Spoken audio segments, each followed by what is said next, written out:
আম্মা জান জিজ্ঞাসা করছিলেন, ইয়া রাসূলুল্লাহ, কিয়ামতের দিন কিরকম হবে, আমরা কিভাবে আসবো? তো আম্মা জানকে আল্লাহ রাসূল বলছিলেন যে হুফাতান ওরাতান, পায়ে হাইটা আসবে, উলঙ্গ আসবে। তো আম্মা জান চিৎকার দিয়া বলছে, আলা ইয়ারা বাযুনা বাযা, আমাদের একজন আরেকজনকে দেখবে না? আল্লাহ রাসূল আম্মা জানের কোলে শোয়া ছিলেন, উঠা বসছেন, চেহারার রং পরিবর্তন হয়ে গেছে। আর বলছে, আয়েশা ইয়াউমুন আসির, আয়েশা বড় কঠিন দিন। তো দুটা চিত্র তুলে ধরছেন আম্মার সামনে। বলছে, আয়েশা কিরকম কঠিন শুনবা? কাআন্নী আনজুরু মূসা মুতালাফফিফুন বিউমুদিল আরশ ওয়া ইয়াকুলু রাব্বি লা আসআলুকা আল-ইয়াওমা উম্মি ওয়া লা আসআলুকা আল-ইয়াওমা উখতি আসআলুকা নাফসি নাফসি নাফসি নাফসি। বলছে, আয়েশা এরকম কঠিন দিন আমি দেখতেছি যেন মুসা আলাইহিস সালাম আরশের খুঁটি ধরে চিৎকার দিতেছে আর বলতেছে, আল্লাহ আজকের দিনে মাকে চাই না, বোনকে চাই না, চাই আমাকে বাঁচান, আমাকে বাঁচান। কালিমুল্লাহ, যার কিতাবটা আল্লাহ নিজের হাতে লেখছে, কাতাবাত তাওরাত বিয়াদি, যার কিতাব আল্লাহ নিজের হাতে লেখা দিয়েছেন। কালিমুল্লাহ যিনি, আল্লাহর সাথে যিনি কথা বলতেন, যার উপাধি কালিমুল্লাহ। উলুল আজমি মিনার রসুল, 5 জন নবীর ভিতরে একজন যিনি, 5 জন উলুল আজমি মিনার রসুলের ভিতরে। আল্লাহ রসুল বলছে, আয়েশা আরেকটু দৃশ্য বলবো তোমাকে? তো বলছে, ইয়া রাসূলুল্লাহ বলেন। বলছে, ওয়াজিআ বিজাহান্নাম, জাহান্নামকে যখন আনা হবে 70,000 শিকল লাগানো হবে, প্রত্যেকটা করার সাথে 70,000 ফেরেশতা ধরবে। তারপরও জাহান্নাম ছুটবে, সব ফেরেশতাদের হাতের থেকে ছুটা নিচে কিয়ামতের দিন মাঠের দিকে যখন ভাগতে থাকবে, তো জিবরিল আলাইহিস সালাম আল্লাহর পাশে থাকবে, চিৎকার দিয়া বসা পড়বে আর বলবে, রব্বি সাল্লিম সাল্লিম, রব আমাকে বাঁচান, আমাকে বাঁচান। ওই দিন শুধু একজন ব্যক্তিত্ব, আপনার আমার রাসূল মুহাম্মদুর রাসূলুল্লাহ সাল্লাল্লাহু আলাইহি ওয়াসাল্লাম শুধু উম্মতি উম্মতি বলে চিৎকার দিলেন। আল্লাহ এটাই জবাব দিতেছেন, আনতা তাকুলু উম্মতি, আমি জানি আপনি উম্মতি বলে চিৎকার দিবেন, কেন এখানে শুধু ব্যথা উম্মতের, আর কোনো ব্যথা নেই, কোনো ব্যথা নেই, শুধু ব্যথা উম্মতের ব্যথা। এমন এক ব্যথা দিলের ভিতরে ছিল। তো বলছে, আপনি উম্মতি বলে চিৎকার দিবেন, আমি বলবো রহমতি রহমতি, 99 রহমত রাখা আছে, সালতো তা, ওই দিন আপনি চাবেন আমি দিব, শাফি তুসাফা, আপনি সুপারিশ করবেন আমি মঞ্জুর করব। আরেক রিওয়ায়াতে আল্লাহ বন্ধুকে সান্ত্বনা দিয়েছেন, বন্ধু আনা মালিকি ইয়াউমিদ্দিন আনতা সাহিবা ইয়াউমিদ্দিন, আমি কিয়ামতের মালিক বটে কিন্তু বাদশা কিন্তু আপনি, আমি মালিক কিন্তু বাদশা আপনি। ব্যথা ছিল, ব্যথা। সুনামগঞ্জের মানুষ আমার চেয়ে বড় বড় ওলামার আওয়াজ করছে, আমি শুধু আপনাদেরকে একটু নবীর ব্যথা শুনাইতেছি, কিরকম ব্যথা ভিতরে ছিল। চলেন, যখন ব্যথাই শুনাইতেছিলাম তো আরেকটু শুনাই। প্রথম সিংহায় ফুতে সব ধ্বংস হয়ে যাবে, এটাকে নফখাতুল উলা বলে, কিয়ামত যেটাকে বলে। দ্বিতীয়টাকে নফখাতুন নুশুর বলে, দ্বিতীয় সিংহা ফুতে সব আবার জন্ম হবে, সব পয়দা হবে। কিন্তু এর আগে মৌত সবার হয়ে যাবে, মালাকুল মৌতেরও মৌত হবে, এটাও সত্য, হাদিসে আছে। আমি অতদূর টানতে চাইতেছি না। সর্বশেষ যখন মালাকুল মৌত থাকবে, তা আল্লাহ জিজ্ঞেস করবে, মান বাকিয়া ইয়া মালাকুল মৌত, কে বাকি? তো বলবে, লা মা বাকিয়া আহাদ ইল্লা আনা ওয়া আনতাল হাইয়ুল লাযী লা তামুত। আকাশ জমিন আরশের নিচে কোথাও কোনো সৃষ্টি বাকি নাই, শুধু আমি একা বাকি আর আপনি। আল্লাহ জিজ্ঞাসা করবে, আইনা আনতা, তুমি কোথায়? তো বলবে, তাহতা আরশিক, আমি আপনার আরশের নিচে, উপরে তো না। আল্লাহ বলবে, মাদা তারাও, আরশের নিচে তাকায় দেখো তো কি দেখা যায়? তো উনি লেখা দেখবে, আজকেও আছে, ওই দিনও উনি দেখবেন, ইন্নী কাতাবতুল মৌত আলা মান তাহতা আরশি, আমার আরশের নিচে যে আছে তাকে মরতেই হবে। আল্লাযী হাই চিরঞ্জীব ফাহুয়া ফাওকা আরশি, সে আমার আরশের উপরে বিরাজমান। তো বলবে আল্লাহ এই লেখা আছে এখানে, তা আল্লাহ বলবে ফাতামুত আনতা, এবার তোমার পালা। ফাইন্নাকা তাহতা আরশি, তুমি আমার আরশের নিচে। ওয়া ইন্নী কাতাবতুল মাউত আলা মান তাহতা আরশি, আর আমার আরশের নিচে যে আছে তাকে মরতেই হবে। সায়ুলকি আলাইহি সাকারাতাল মাউত, আল্লাহ ওনার উপরে মৃত্যুর যাতনা ঢালবেন। আজকে যদিও উনি মৃত্যু সম্বন্ধে কিঞ্চিত ধারণাও রাখেন না, আমার বিশ্বাস উনি মৌত কি জিনিস জানেন না, এটাই তো সত্য। কি যাতনা বিষে বুঝিবে সে কিসে, কবু আসি বিষে ডংসিনি জানে। সাপের বিষ তো ওই বোঝে যাকে সাপে দংশন করছে। উনি তো নিয়ে যায় শুধু আমাদেরকে, হুকুম হয় অপারেশন সাকসেস করে না, নিয়ে যান। এমনকি প্লেনের ভিতরে উনি অপারেশন চালান, ঠিক না? মানুষ প্লেনও মরে ইদানি, আগেও মরছে। উনি নিয়ে যান, উনি মৃত্যু সম্বন্ধে কিঞ্চিত ধারণা রাখেন না। তো যখন আল্লাহর ওনার উপরে সাকরাতুল মউত, সায়ুলকি আলাইহি সাকরাতুল মউত, মৃত্যুর যাতনা আল্লাহ ঢালবেন, তো ওই দিন উনি চিৎকার দিবে, চিৎকার। কিরকম চিৎকার? বলবে বিইজ্জতিকা ওয়া জালালিক, তোর ইজ্জত আর জালালের কসম, ওয়া উলুবি মাকানিক, তোর উচ্চতার কসম মালিক। লাউ আলিমতু সাকরাতাল মউত, মৃত্যু সম্বন্ধে যদি আমার কিঞ্চিত ধারণা থাকতো, মা কাবাস্তু আরওয়াহাল মুমিনিন, কোন মুমিন মুসলমানকে আমি এত কষ্ট দিয়ে নিয়ে আসতাম, এত কষ্ট। কিন্তু বহুত ওনার হবে, উনিও মুখ থুবড়ায় পড়বেন। দ্বিতীয় নফখার আগে আল্লাহ 4 জনকে পয়দা করবেন, জিবরিল, মিকাইল, ইসরাফিল, মালাকুল মউতকে। কিন্তু পয়দা করতে দেরি, জিবরিল আলাইহিস সালাম কানতে দেরি করবেন না। 3 জন জিজ্ঞাসা করবে কান্নার কারণ, বলে ইদান ইউমার ইসরাফিল, এখনই হুকুম করা হবে ইসরাফিলকে নফখাতুন নুশুরের জন্য, আর আমাকে হুকুম করা হইবে আল্লাহর বন্ধুকে মাকামে মাহমুদে নিয়ে আসার জন্য।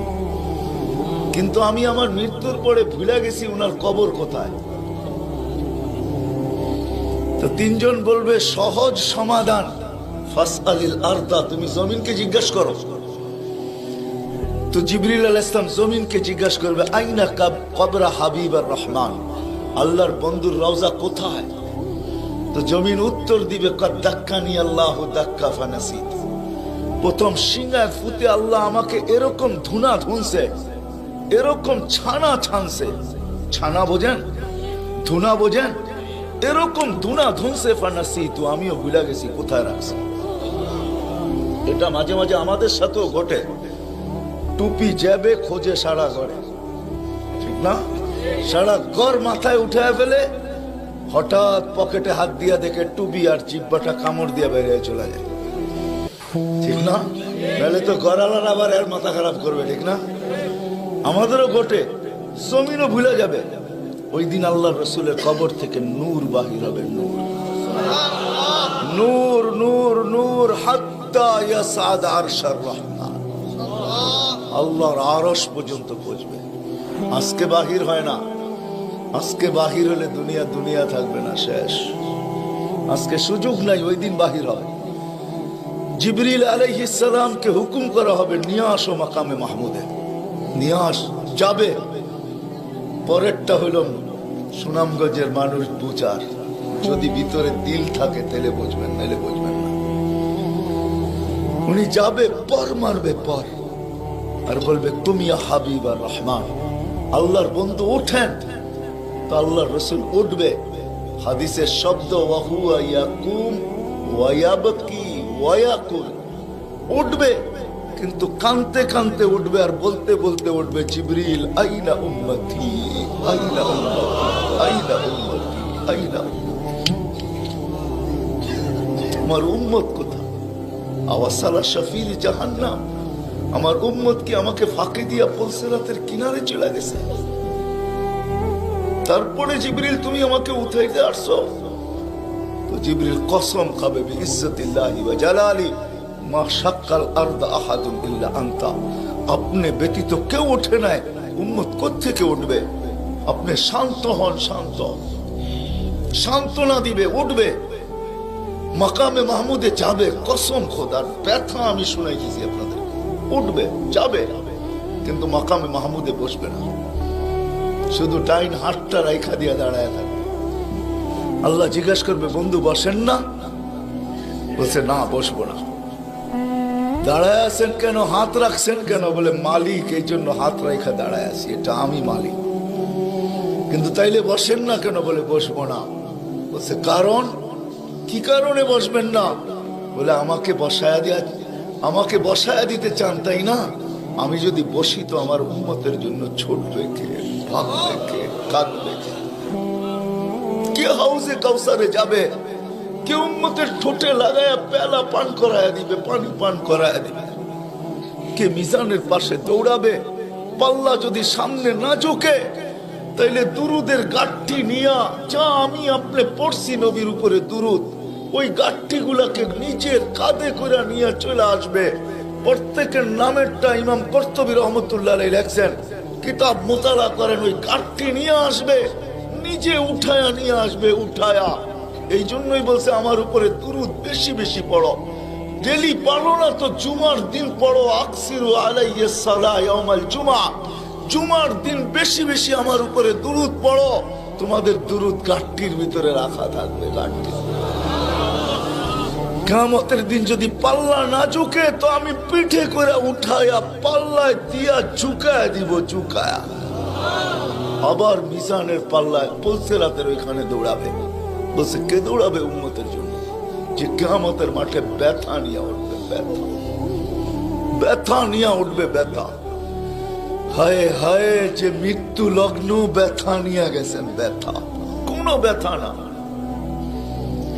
কোনো ব্যথা না, নয় ফ্যামিলির ব্যথা না, হাসান হোসাইনের ব্যথা না, আলী ফাতেমার ব্যথা না, যে হাসান হোসাইন কলিজার টুকরা ছিল, টুকরা।